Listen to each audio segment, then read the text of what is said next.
on U.S. relations with Israel. She's speaking at a meeting of the pro-Israel lobbying group called AIPAC, the American Israel Public Affairs Committee, which is having its annual policy conference this week in Washington.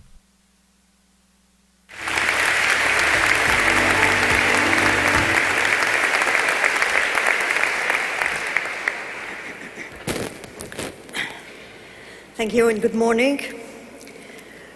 We've heard a lot here about the fact that Israel has experienced fighting war and terrorism for a long time, and that it can be teaching the other parts of the world that are now starting to confront the same challenges many lessons.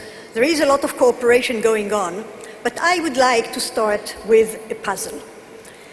Whenever a nation, especially a small nation, fights a war, especially a long war, there are two things that the nation needs. It needs strength, but it also needs the knowledge that the war is absolutely necessary. Because wars are not good things. Wars are things that kill and destroy. And in order to fight wars effectively, we need to be sure that we are fighting a just war and we are fighting it justly. It's as much a part of the strength of a community as having the knowledge how to effectively make war. The puzzle that I want to start with is built on a combination of few factors. We've just marked 60 years to the end of the World War II. International human rights law and the international law of war developed as a result of that war in order to prevent or at least minimize the devastation and the atrocities of that war. The Jewish people was among the main victims of the Second World War. Americans and Jews participated with other allies in the development of international law and in the hope that international law will be a force that will help prevent these atrocities. In 1948, a short time after the end of World War II, against the background of the Holocaust, Israel was established by a decision of the United Nations. Israel was seen as an implementation, as a reflection of international law, as a protection of the human right of all people, including the Jewish people, to national self-determination. Israel immediately had to fight for its freedom and independence. It fought a war and it won the war, and the world believed that that war was a just war and that Israel fought rightly for its independence.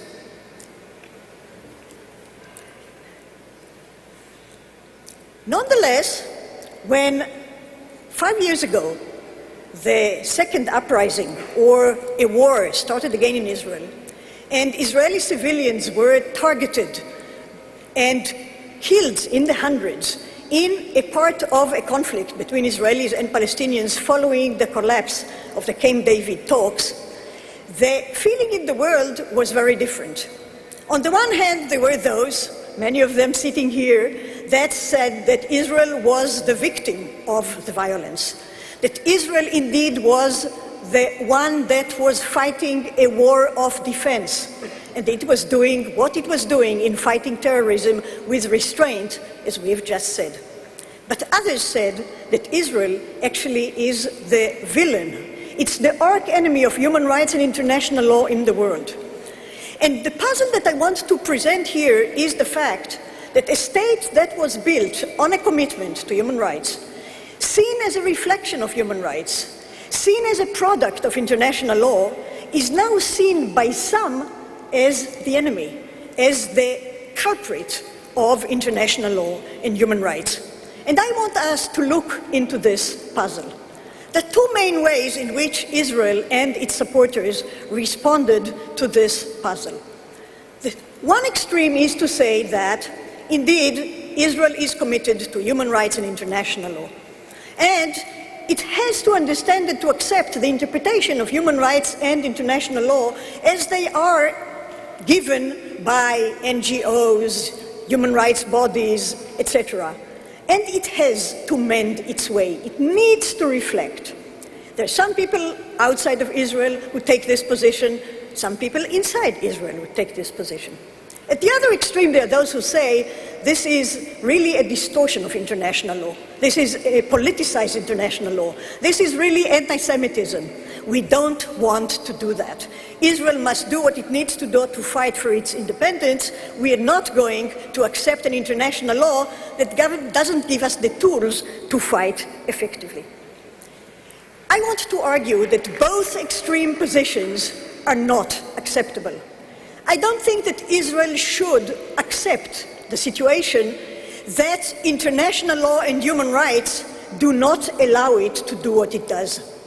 I want to argue that yes, Israel is fully committed to international law and human rights, to the same rationale of international law and human rights that created them at the wake of World War II. But things have happened to international law in the 60 years that have elapsed since the end of that war. In order to understand what happened, we need to see what went wrong with international law, and we have to understand that we, Israel, but not only we just saw that the problem is not unique to Israel. In many parts of the world, we now have the problem of how to use force in a just way. And there is a bias in the world, for some reason, against states using force against either non-state agents or people who are not an army and not within a war.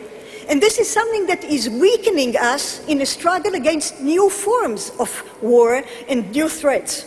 And I think that it's the obligation and the right of Israel to try and understand how this puzzle was created in order to help Israel and the world to fight war effectively, to fight terror effectively, to know that terror is an enemy of human rights, but nonetheless to do this within the humanistic tradition of universal human rights and international law.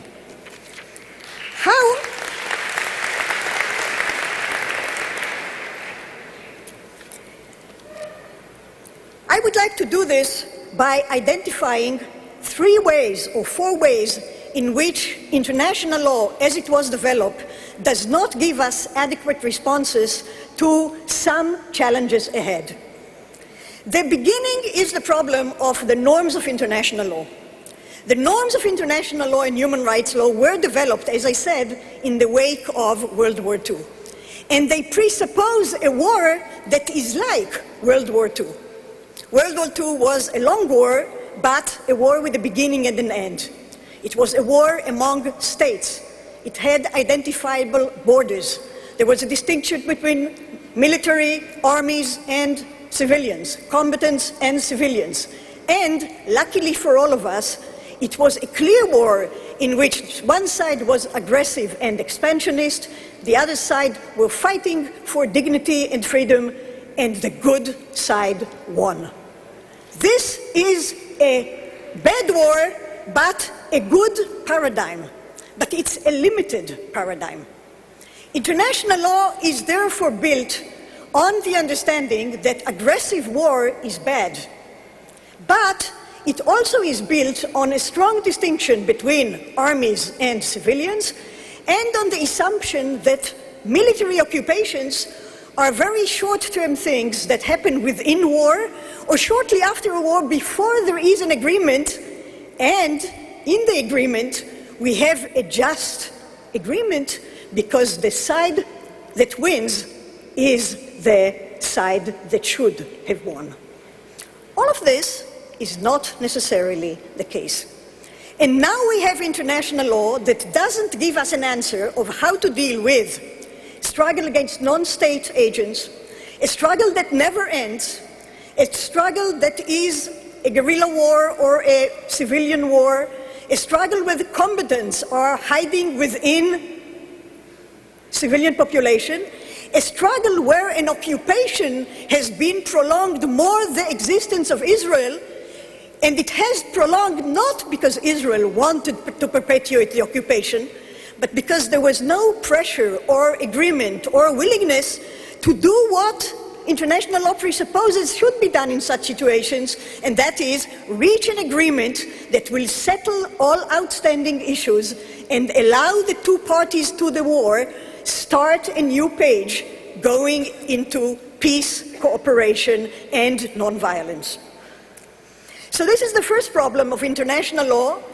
It presupposes a different war. It doesn't give us good answers to a war that is completely different.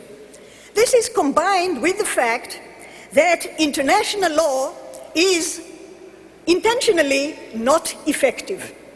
It's not effective because states were not willing to give it enough of their sovereign power. So international law is built only on moral. And this is good and this is bad.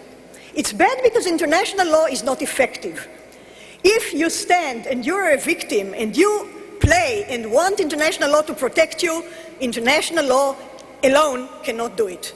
So states must do what they can in order to protect the rights and crucial interests. But if states do that, then there is always the danger that they will be seen as the aggressors, or they will be seen as those who are using disproportional force. So the main question of international law is how to distinguish just force from unjust force. Now, since there are so many ambiguities in international law, as I said before, the question is not what do the norms of international law and human rights say. The question is who should decide. International law doesn't have power, so international law is aspiring to be more imperialistic, more aggressive, more expansionist than it should have been. It gives human rights, it gives international law a very strong and expansive interpretation.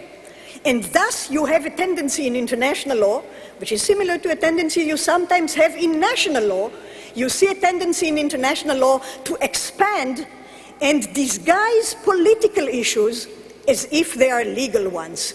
Disguise political issues as if they are dictated by human rights. This is the case in Israel, this is the case in many other conflicts in the world. Now, for Israel, this is a central illustration of all these difficulties. Israel was born in a war. If Israel didn't have a power to defend itself in 47-49, there would be no Israel. I'm sure the international community would have been very sad. This would not have helped the Jewish state. The Jewish state needed to fight and win that war. Same in 2000. Israel needed to do something to stop its civilians being killed. But the world was then much angrier. Why was the world angrier? Because it failed in leading to a resolution of the conflict in the Middle East, and because many parties in the world make the mistake of thinking that because Israel is stronger economically and politically, then it must mean that the reason there is no agreement is because Israel doesn't want an agreement. And if only Israel did what was required to reach an agreement, there would be peace in the Middle East. I think that there is no one culprit in the fact that there is no agreement in the Middle East. But I think that it's a terrible mistake to think that it's the exclusive responsibility of Israel that there is no agreement in the Middle East. International law and the international community is doing here what is a very dangerous thing, not only to Israel. It is dangerous for Israel, because it undermines, in some people, the sense that this is a just war. But it's not only dangerous for Israel, because what the international community here is doing is that it's translating the persistent, intractable conflict between Jews and Arabs in Palestine into a set of legal problems. I'll give you two illustrations of that because I think it's very important to see how this works. One is the occupation. You now hear all the time that the occupation must end. Yes, the occupation must end. It must end not because international law says it should end, because international law presumes that occupation that started in a war of defense should end in an agreement. So Israel doesn't have to unilaterally withdraw. Israel shouldn't control another people. Israel shouldn't put itself in a situation where it controls a population that doesn't have civil and political rights. Israel shouldn't be seen to be denying the right of Palestinians to self-determination. But Israel must wait until there is an agreement, because there are many issues that are not matters of right that are crucial for Israel's existence and identity. And the first of those is the alleged Palestinian right of return. The Palestinians don't only want the world and the Jews to understand their pain at being not allowed to return to their homes. It's very painful. Jews know that it's very painful. They were not allowed to go back to their homes in many, many, many places over the years. We didn't want to do that. But the question now is not what happened in 47. The question now is what's going to happen now? And the idea that Palestinians have the right to decide to go back to their homes in Israel is clearly inconsistent with Jewish self-determination. Now, this is something that needs to be discussed. This is something that needs to be debated. But the international law, some people in the international law are saying that this is a matter of right. If this is a matter of right, there will never be peace in the Middle East, because Israel cannot accept the right of return. So agreement must include a concession on that. Well, I see I'm running out of time, and I don't want you to feel that I'm running only on the side of saying that international law is bad and international human rights are terrible. Not at all. It's a terrible mistake for Israel to say that it's above international law and human rights. What Israel should insist on is that international law and human rights are compatible with all human rights, including the rights of Jews to self-determination and the rights of Jews to physical security. I want to say that Israel, on the whole, has a very impressive record on how to fight terror. But I think that it's very important to remember that here the problem is that many people feel that the war that Israel is waging is not a just war. So I want to say just one thing. I want to return to where I started. Israel was established by the international community against the background of the Holocaust. The idea was to give Jews who had perished in Europe because they had no power to defend themselves a place where they could defend themselves as individuals and as a collective. Israel does not ask anyone to fight its wars for it. Israel does not ask for an immunity from criticism where it is due. Israel is doing more than most countries in a bona fide attempt to meet standards of international law. It learns from its mistakes. It improves both the effectiveness and the morality of its struggle. Internal constraints within Israel, like a debate, Supreme Court, refusal to serve, all these are internal democratic constraints within Israel who attest to that. I ask you one thing. Israel should not be seen as an outcast in this struggle. Israel should not deny others what it seeks for itself. It should not rule over another people. But its right to exist should not be doubted simply because it has not yet reached an agreement that permits it to live in peace and security in part of its historic homeland. Thank you.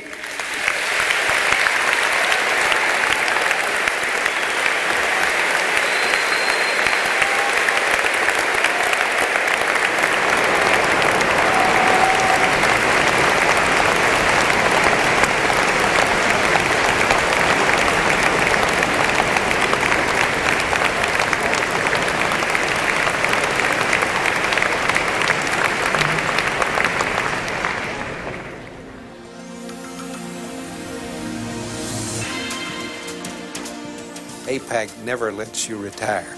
Not that you try. There's no reason why you should stop. Your interest, your sense of commitment, your pride in what the organization can accomplish, your evaluation of the importance of the security and the strength and the flourishing of Israel, all those things continue. I think the biggest challenge for us in the political arena in America over the next couple of years are maintaining the high level of cooperation that seems to have developed between the United States and Israel, between our administration and the Israeli government since September 11th. That cooperation is there, and it needs to be sustained. And the second level of challenge to us as a community is being able to maintain and broaden the political activism of the pro-Israel community in America.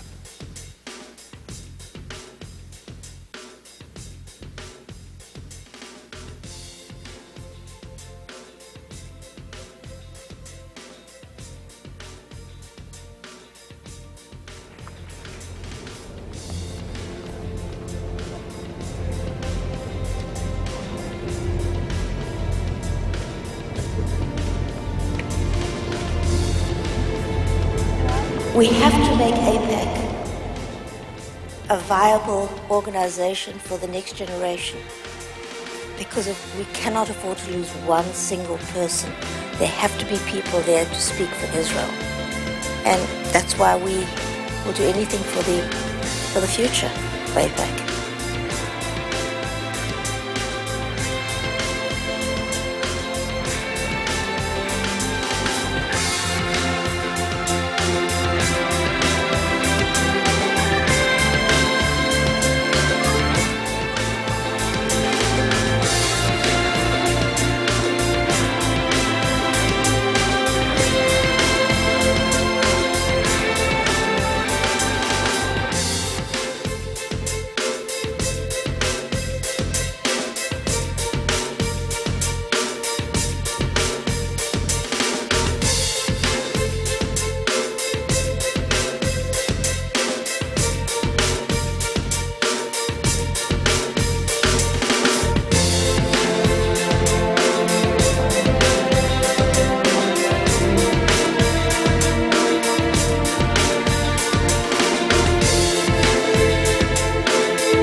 What those opportunities are going to be for our children and our grandchildren. I don't know what this country will be like.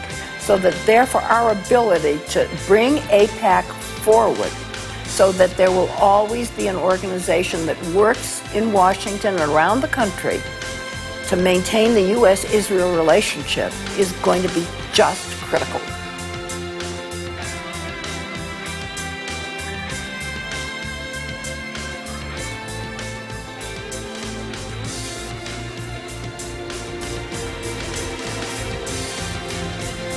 What is exciting for me now is to look back over 25 years or so and see the progression and see what has happened to AIPAC, how it has grown. Just the other day, I walked into a room with about 100 young people, and these young people had made a commitment to be involved with the political process, and their enthusiasm and their excitement about their involvement was something that I'll treasure, because I know that the future of AIPAC is in good hands. Our generation has had a beautiful life, wonderful options, wonderful choices, and it did not happen by chance. It was given to us by previous generations. They allowed us to have the life that we have today. And it struck me about 12 years ago when I came to my first policy conference that it's my turn, that it's our obligation now to carry that on to our children so they have the same choices that we do.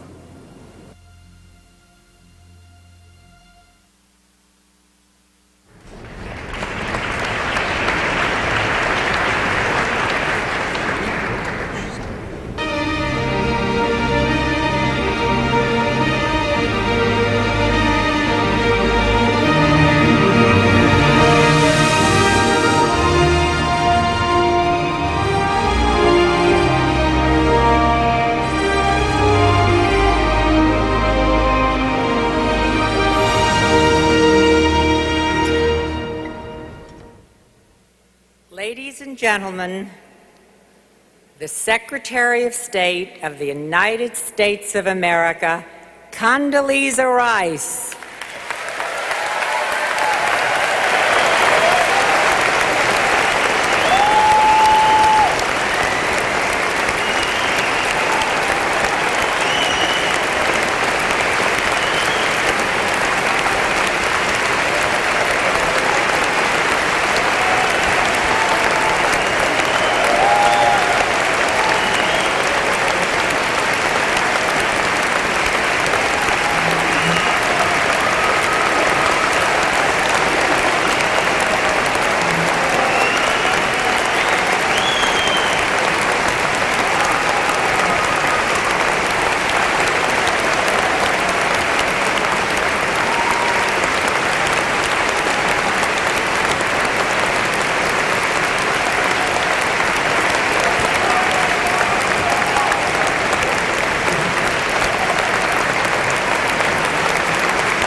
Today, we are joined by a very special friend, someone who shares our values and has played a critical role in an administration that has shown extraordinary leadership in the Middle East and throughout the world.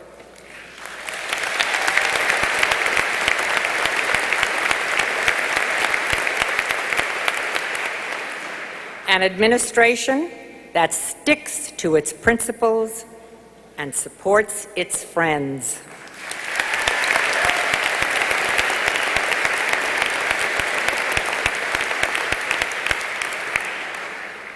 When Europe was clamoring for Israel to enter final status talks with newly elected, yet fundamentally unchanged Palestinian Authority, President Bush held fast to the measured principles of the roadmap.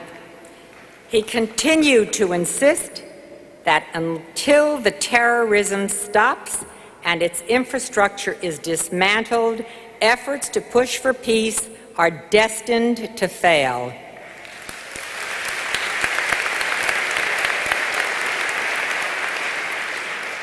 That is leadership. As Prime Minister Sharon prepares to implement his historic disengagement plan, the United States is standing firmly with Israel. We welcome the President's willingness to consider potential additional financial assistance to help Israel minimize the enormous risks of the planned withdrawal.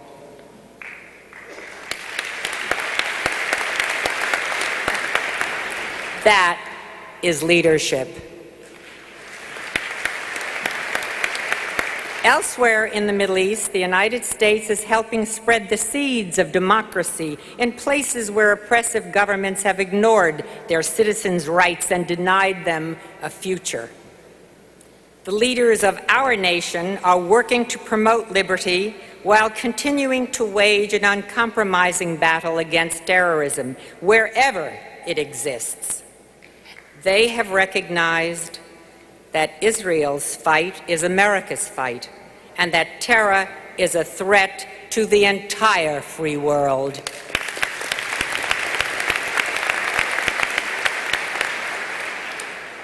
That is leadership. And while some have ignored or diminished the importance of the aggressive pursuit of nuclear weapons by the radical terrorist-sponsoring regime in Tehran, Secretary of State Condoleezza Rice and President Bush have pressed their European counterparts to help stop this threat before it is too late.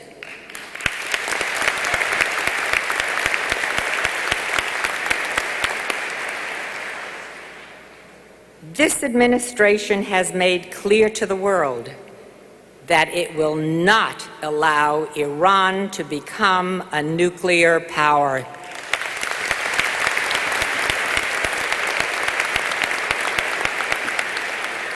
That, too, is leadership.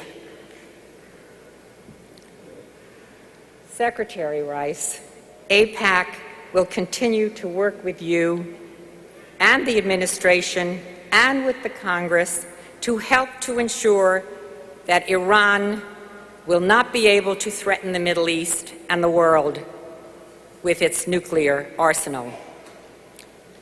We want to salute you for the critical leadership role that you have played in helping to formulate our nation's foreign policy.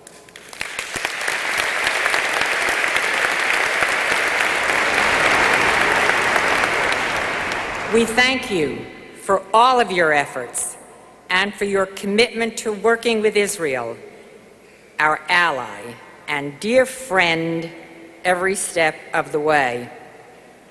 Ladies and gentlemen, it is my great honor, as well as my great pleasure, to introduce to you the Secretary of State, Condoleezza Rice.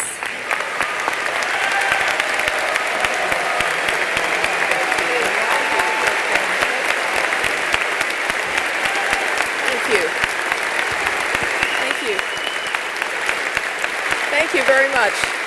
Thank you.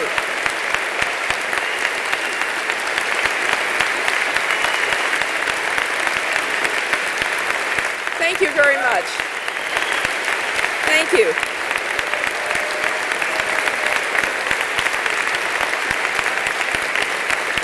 Thank you very much. Thank you. Well, thank you for that very warm welcome. Thank you for that warm welcome. Thank you, Bernice, for that kind introduction and for your leadership of this organization. I want to thank Amy Friedkin and Howard Core for inviting me to address this wonderful audience. I'd also like to congratulate the new President-elect, Howard Friedman, and judging by how many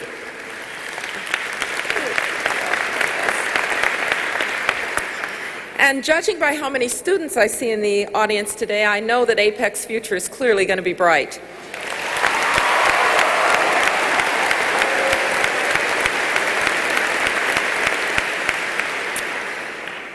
Let me begin by saying that Israel has no greater friend and no stronger supporter than the United States of America.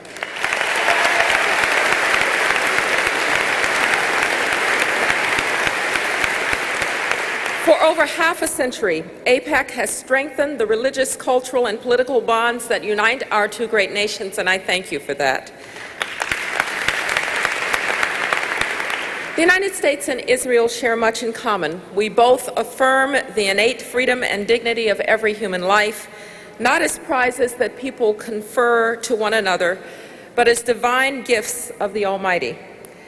As Thomas Jefferson once wrote, "The God that gave us liberty and life gave them to us at the same time."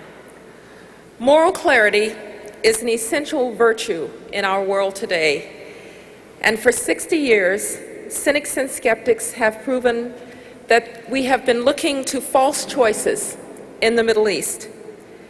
They have claimed that we must choose either freedom or stability, either democracy or security. They have said that the United States could either uphold its principles or advance its policies. But by trying to purchase stability at the price of liberty, we achieved neither. And we saw the result of that on a fine September morning. That is why President Bush has rejected 60 years of false choices in the Middle East. And as he said last week at the International Republican Institute, the United States has a new policy, a strategy that recognizes that the best way to defeat the ideology that uses terror as a weapon is to spread freedom and democracy.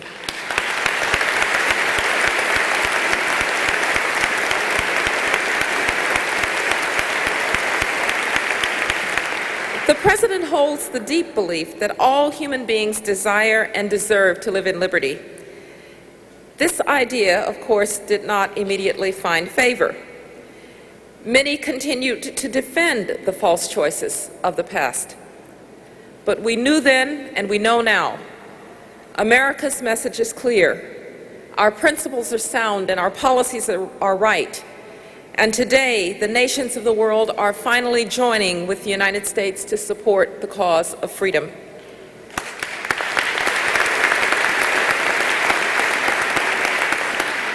We measure our success in the democratic revolutions that have stunned the entire world. Vibrant revolutions of rose and orange and purple and tulip and cedar.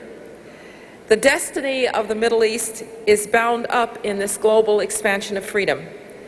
The days of thinking that this region was somehow immune to democracy are over. Working with our G8 partners, the United States has created the broader Middle East and North Africa Initiative to build partnerships with people in the region who are working for greater liberty. The flagship of this bold new policy is the Forum for the Future, an unprecedented international venue to amplify the voices of reform that are redefining the region. Together, we will tackle the urgent goals of the Forum: political openness, economic liberty, educational opportunity, and the empowerment of women. Today, nations all across the world are speaking a common language of reform, and they are helping citizens throughout the broader Middle East to transform the parameters of debate in their societies. The people of this region are expressing ideas and taking actions that would have been unthinkable only 1 year ago. Some in the Arab media have even asked why the only real democracies in the Middle East are found in the quote-unquote occupied lands of Iraq and the Palestinian territories. What an incredible thought. Today, citizens in the region are demanding that their governments respond to this simple, audacious question. And many states will have to answer their people's call for genuine reform. Jordan and Bahrain and Qatar and Morocco are all taking steps to introduce greater openness into their political systems. Egypt has amended its constitution with electoral reform, and even Saudi Arabia has held multiple elections.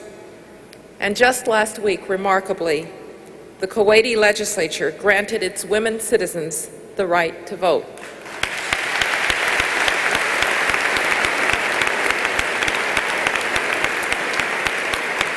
Kuwait's recognition that it must include all of its people in political life is hopefully an example that its neighbors will follow. In Lebanon, hundreds of thousands of citizens have demanded an end to the foreign suffocation of their country. With strong international support, led by the United States and by France, and with an explicit mandate from the United Nations Security Council, Syria has gotten the message loud and clear that it is not welcome in Lebanon.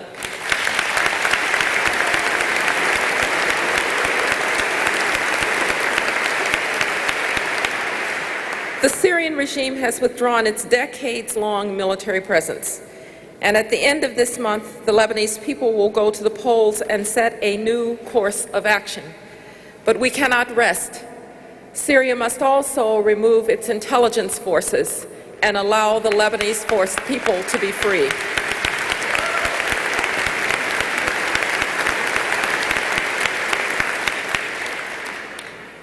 To be sure, a vital source of inspiration for all of these reformers comes from the people of Iraq, who defied threats of murder to vote in free elections in January. They declared with one voice that the will of the people, not the whim of a dictator, would determine Iraq's future. They declared with that same voice that no Iraqi regime would ever again torture its people, invade its neighbors, attack its neighbors, and offer financial incentives to Palestinian homicide bombers.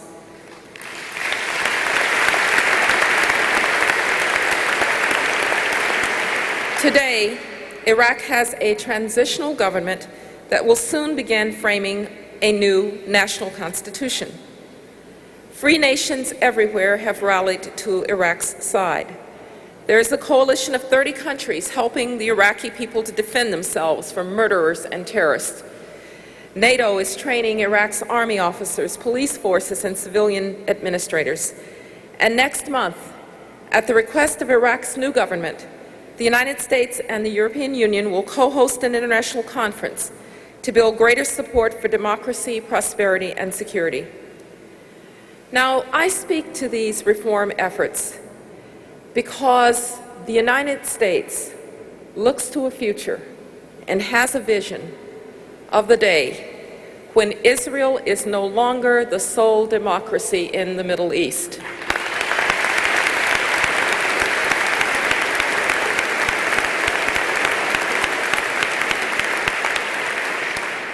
This aspiration shapes the very heart of our approach to the Israeli-Palestinian conflict as well. For 4 years, President Bush refused to meet with Yasser Arafat.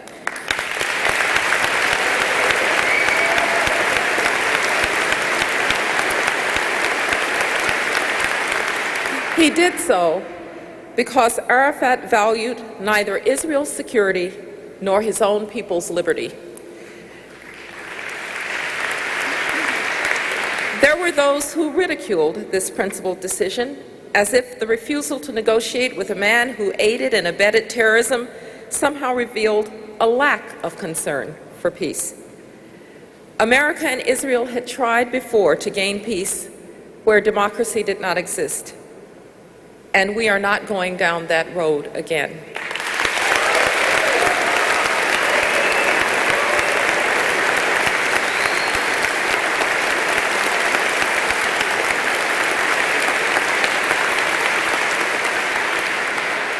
Instead, President Bush advanced a vision of 2 democratic states, Israel and Palestine, living side by side in peace and security. And today, the Palestinian people are trying to meet this democratic challenge. In January, they voted in historic elections for a leader who rejects violence as a path to peace. President Abbas is committed to both freedom and security, and President Bush has offered his hand in friendship, just as he promised he would. In 3 days, when they meet together here in Washington, they will build a relationship that is one that is based on the good faith that only democratic leaders can bring. The President will be clear that there are commitments to be met, that there are goals to be met, but that democracy is a goal that is unassailable and incontrovertible.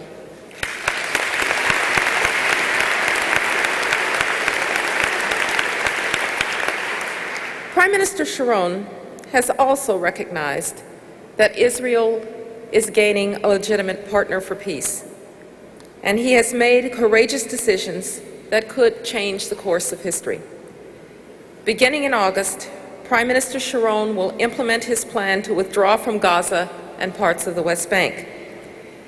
Israel's disengagement strategy presents an unprecedented and incredibly delicate opportunity for peace, and we must all work together to capitalize on this precious moment.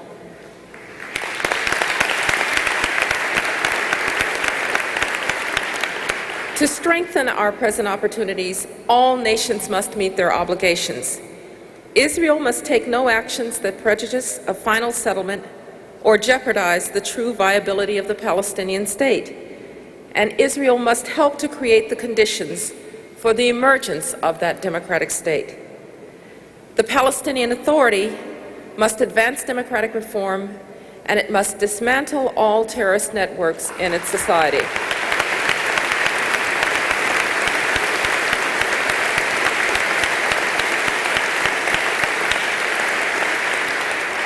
Arab states must end incitement in their media, cut off all support for terrorism and extremist education, and establish normal relations with Israel.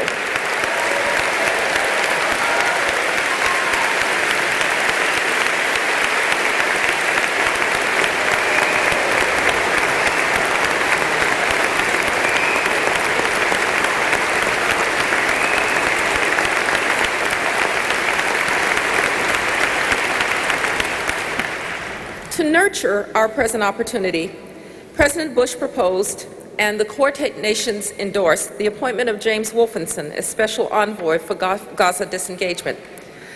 Jim Wolfenson will help the Israelis and Palestinians coordinate on non-military aspects of their disengagement, including disposition of assets and revitalization of the Palestinian economy. To protect our present opportunity, President Bush has sent General William Ward to help the Palestinians reform their security services. General Ward is also coordinating all international security assistance to the Palestinians, including training and equipment. To expand our present opportunity, the United States has greatly increased our financial assistance to the Palestinian people. We are pledging $350 million to help the Palestinians build the free institutions of their democratic state. This is an unprecedented contribution to the future of peace and freedom in the Middle East. Yes, this past year has brought forth a dramatic shift in the political landscape of the Middle East. But this moment of transformation is very fragile, and it still has committed enemies, particularly the government of Iran, which is the world's leading sponsor of terrorism.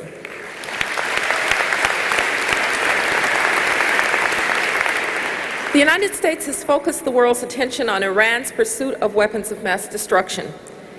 And along with our allies, we are working to gain full disclosure of Iran's efforts to obtain nuclear weapons. The world must not tolerate any Iranian attempt to develop a nuclear weapon.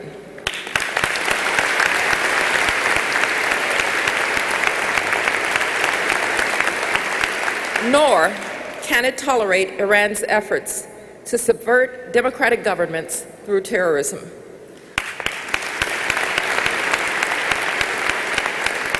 Ladies and gentlemen, the Middle East is changing, and even the unelected leaders in Tehran must recognize this fact. They must know that the energy of reform that is building all around them will one day inspire Iran's citizens to demand their liberty and their rights. The United States stands with the people of Iran.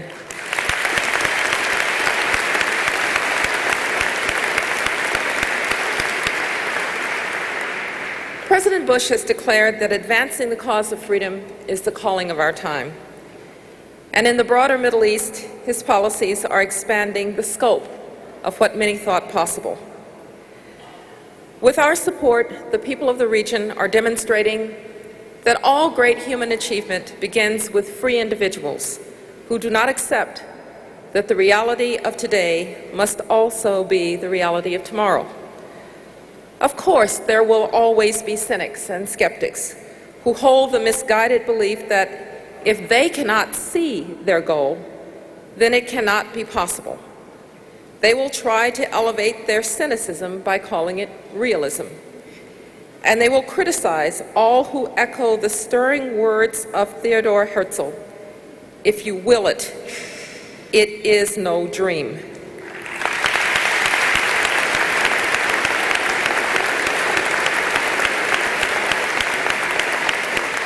In 1776, cynics and skeptics could not see an independent America, so they doubted that it could be so.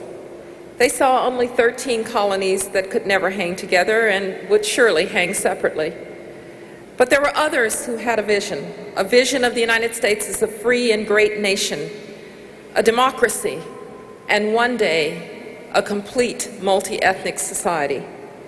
With perseverance, the American people made that vision a reality. In 1948, cynics and skeptics could not see the promise of Israel, so they doubted it, said it could never be fulfilled.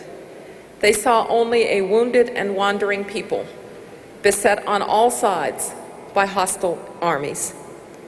But there were those who had another vision, a vision of a Jewish state that would shelter its children, defend its sacred homeland, turn its desert soil green, and reaffirm the principles of freedom and democracy. With courage, the Israeli people made that vision a reality.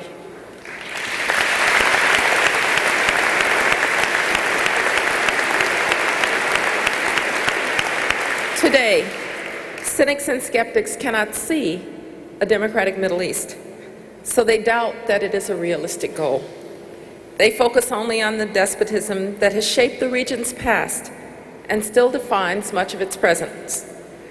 But ladies and gentlemen, make no mistake, freedom is on the march. In Afghanistan and Iraq and in Lebanon and in Georgia and Ukraine and Kyrgyzstan and in the Palestinian territories. Yes, it is hard, and progress is uneven. There are violent men who will stop at nothing to prevent democracy's rise. Yet people all across the Middle East today are talking and demonstrating and sharing their vision for a democratic future. Many have given their very lives to this noble purpose. The United States and Israel must defend the aspirations of all people who long to be free. And with our unwavering support, we can help to make the promise of democracy a reality for the entire region. Thank you very much.